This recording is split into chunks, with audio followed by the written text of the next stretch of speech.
Assalamualaikum warahmatullahi wabarakatuh. Halo teman-teman, kenalin aku Abelia Putri. Di sini aku akan menjadi moderator di podcast Ruang Admira. Teman-teman tahu nggak sih podcast Ruang Admira itu apa? Nah, podcast Ruang Admira merupakan suatu kegiatan Q&A yang dilakukan bersama tokoh-tokoh inspiratif yang diberikan untuk mahasiswa Fakultas Pertanian dan bertujuan untuk memotivasi dan menginspirasi mahasiswa pertanian.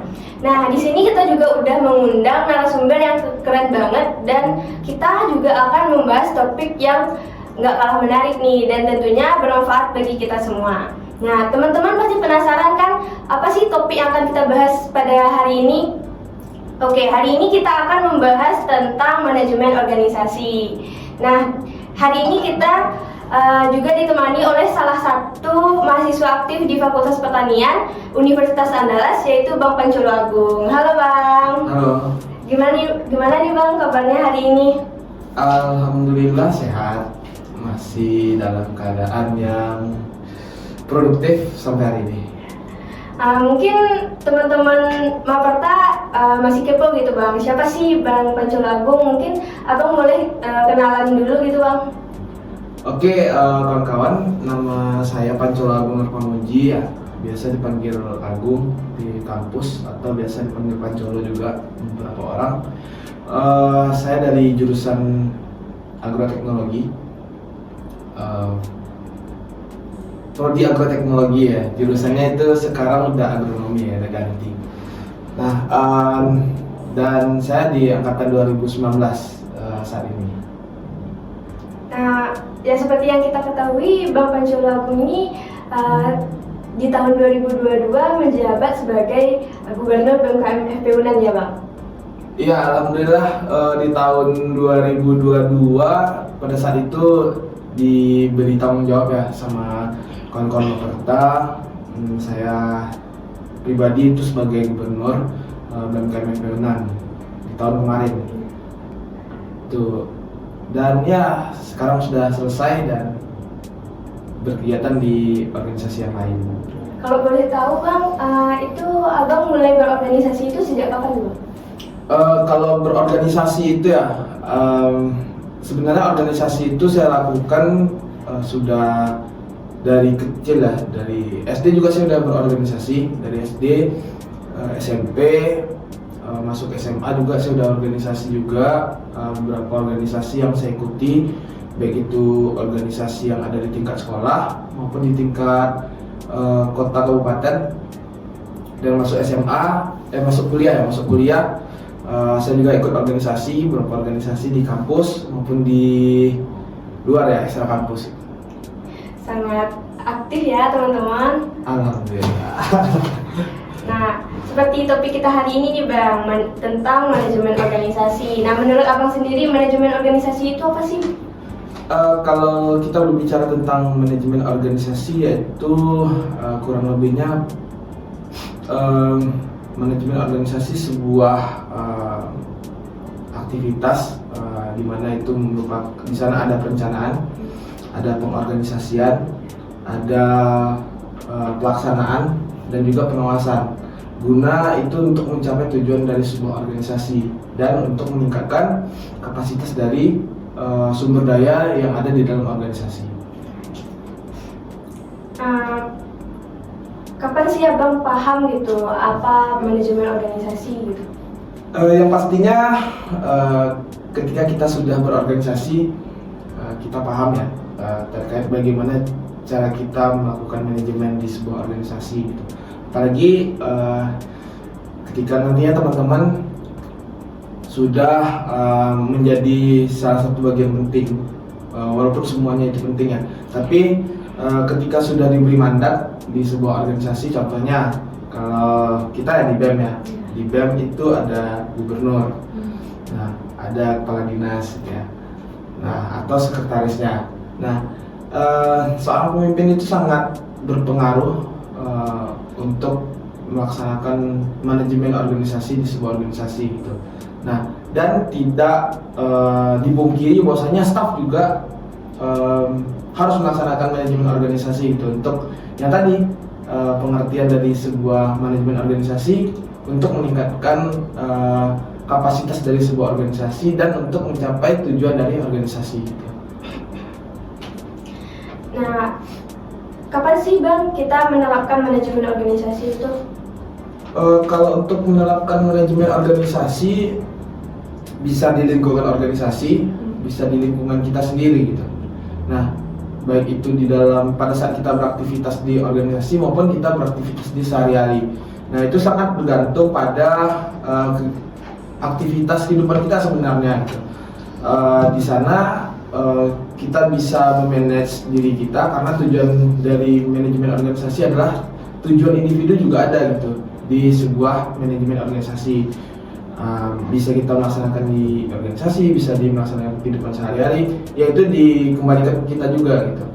Kalau menurut abang ya, karena ketika seseorang sudah melakukan manajemen yang baik, pastinya kegiatan-kegiatan yang akan dilaksanakan itu yang pertama terarah, yang kedua kegiatan-kegiatannya itu terstruktur gitu. Oleh sebab itu pentingnya manajemen organisasi di sana. Terus menurut abang nih, dampak menerapkan manajemen organisasi itu gimana sih? Oh, sangat banyak ya.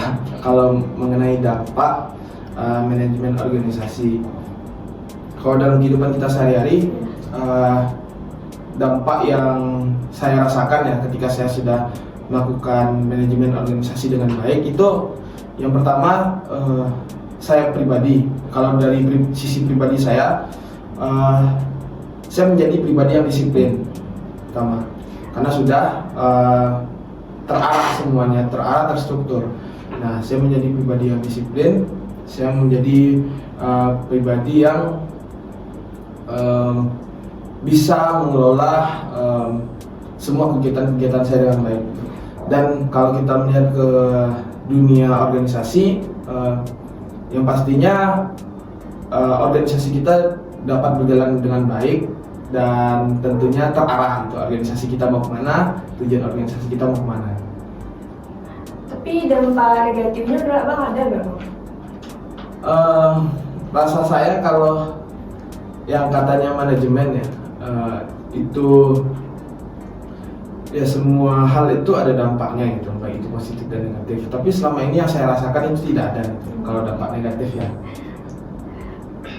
Bagi abang sendiri, seberapa penting sih manajemen organisasi itu bagi abang?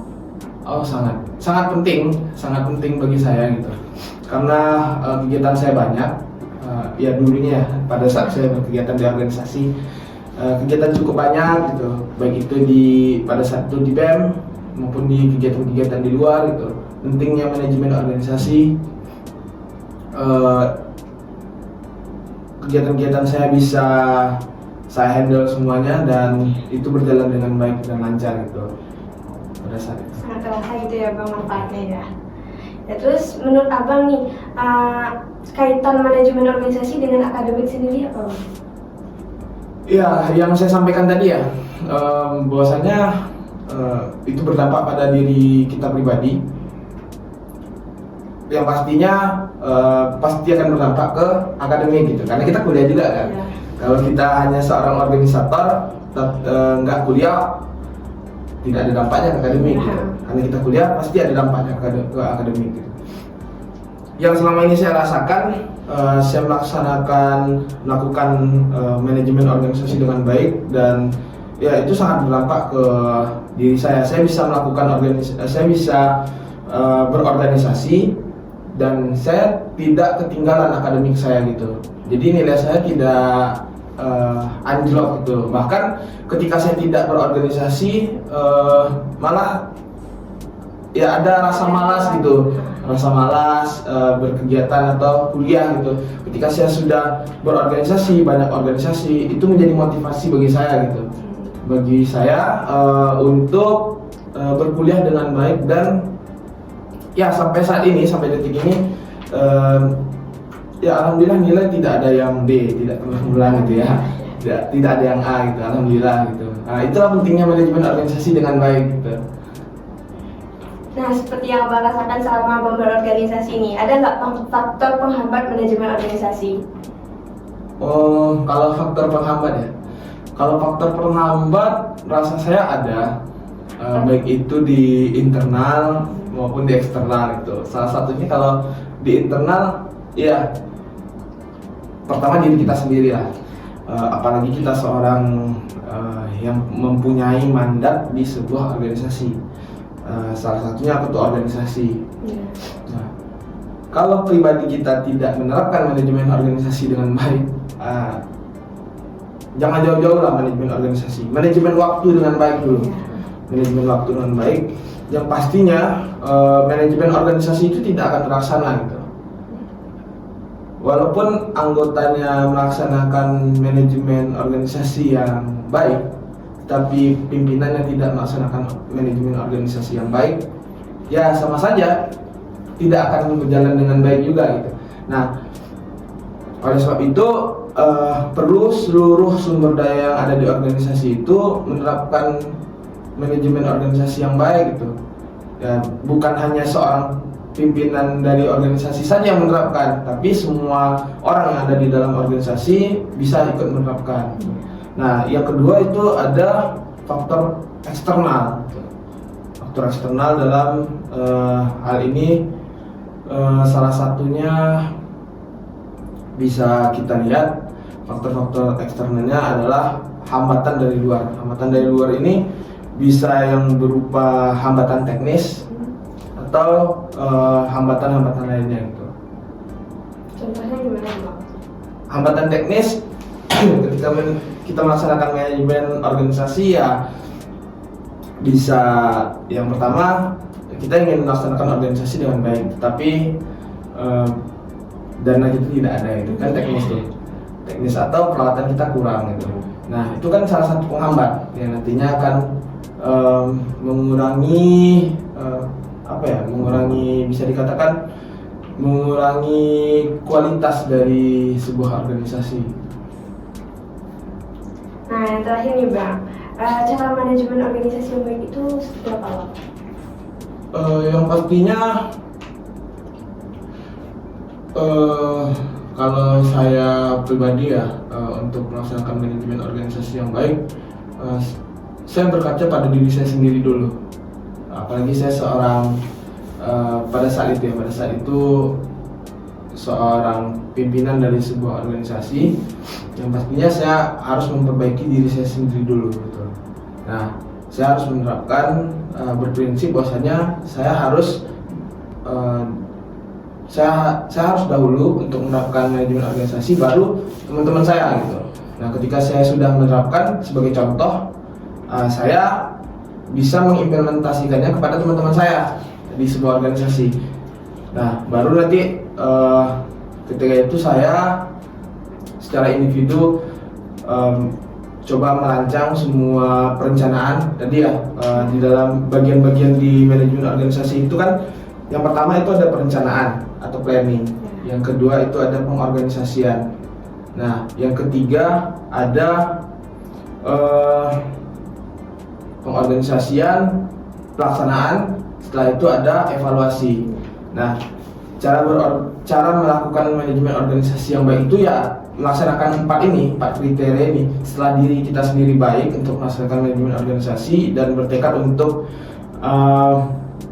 melakukan sebuah hal dengan teratur, dengan disiplin, ya kita harus melaksanakan ini. Yang pertama, kita harus punya rancangan dulu. Rancangan arah organisasi kita ini mau kemana gitu. Nah, yang kedua, pengorganisasian. Setelah ada perencanaan, orang-orang yang akan terlibat di sana dan diberi tugas di sana dulu gitu. Setelah direncanakan ini visi misi kita, ini tujuan kita, ini program kerja kita, dan SDM-nya lagi. Setelah itu pengorganisasiannya. SDM-nya itu mau diberi tugas kemana? Si A mau ke sini, si B ke sini. Itu makanya ada bagian-bagiannya kan. Kalau di DAM itu ada dinas-dinasnya gitu. Nah, itu salah satu manajemen organisasi. Yang kedua, pelaksanaan. Setelah kita melaksanakan perencanaan pengorganisasian, yang pastinya kita laksanakanlah implementasi dari perencanaan kita tadi. Nah, kita laksanakan kegiatan-kegiatan itu dengan baik karena udah terstruktur dengan baik.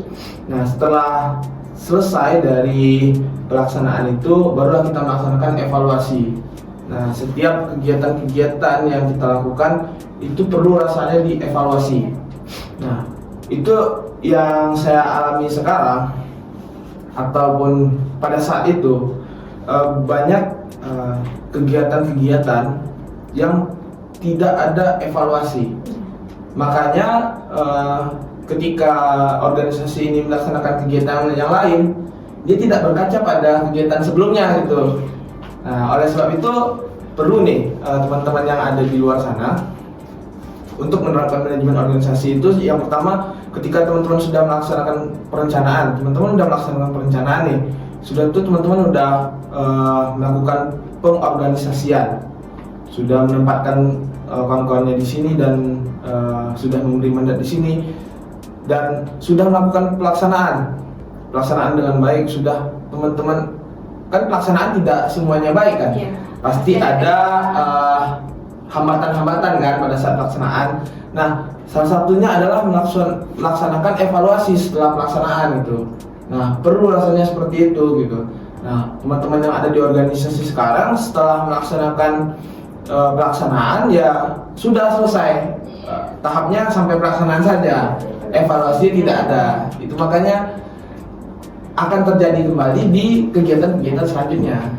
Biasanya yang sering saya lihat yang melakukan manajemen organisasi dengan baik itu salah satunya event-event IO ya, event organizer yang seperti kepanitiaan. Nah, itu sering tuh mereka sudah banyak yang mulai menerapkan manajemen organisasi. Nah, sudah melakukan perencanaan, pengorganisasian, pelaksanaan dan evaluasi teman-teman kepanitiaan itu biasanya evaluasi setelah kegiatan sampai malam ya kan. Nah, itu sudah menerapkan manajemen organisasi dengan baik gitu. Baiklah teman-teman, itu tadi Q&A kita bersama narasumber kita yaitu Bang Pencolo Agung yang tentunya bermanfaat untuk kita semua, dan kita juga berterima kasih kepada Bang Agung yang telah meluangkan waktunya untuk datang ke sini dan sharing-sharing pengalamannya tentang manajemen organisasi. Nah, baiklah teman-teman semuanya, sampai jumpa di podcast kita selanjutnya. Wassalamualaikum warahmatullahi wabarakatuh. Dadah.